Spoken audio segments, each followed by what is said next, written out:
How do people know that they need probate? So it's not really a sort of a very clear picture.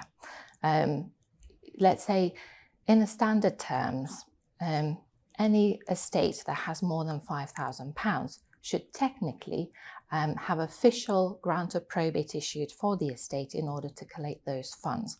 And the grant of probate gives the official authority for the executor to collect the funds, or if there's no executor, then the rules of intestacy will determine who out of the next of kin would be authorised to handle this.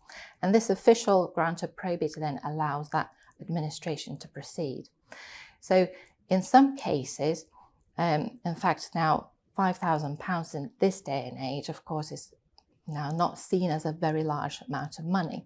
So the banks will now release a lot more funds without seeing the grant of probate.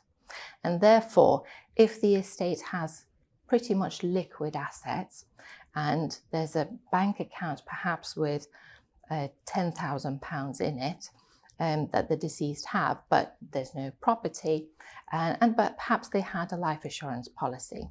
So if that's the estate consists on those elements, that means that the bank will quite willingly will see the identification of the executor, the will, see that that is the authority that they rely on, and they will release those funds to the executor without the further administration process for the grant of probate.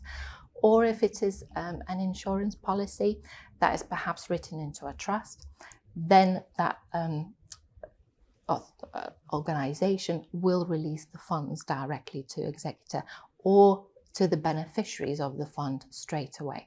So in that case, you don't need to go to the formal administrative process of gaining grant of probate from the court. But in some cases where there is property, so there's land transaction that will be required to transfer the ownership of land, so whether that would be a flat or a house, from a deceased's name into the beneficiary's name, or to sell it on behalf of the estate, then unfortunately that's not allowed without a grant of probate. By law, you have to have the grant of probate to do so. So you have no choice, even though perhaps your cash assets are quite low and you got the funds directly from the bank, but unfortunately for the property itself, you will need the official grant of probate. The same applies to shares and ISAs that are of large value, because again, shares and investments are treated very similarly to property. So in those, depending on what kind of assets you have, you will need those official documentations to deal with it.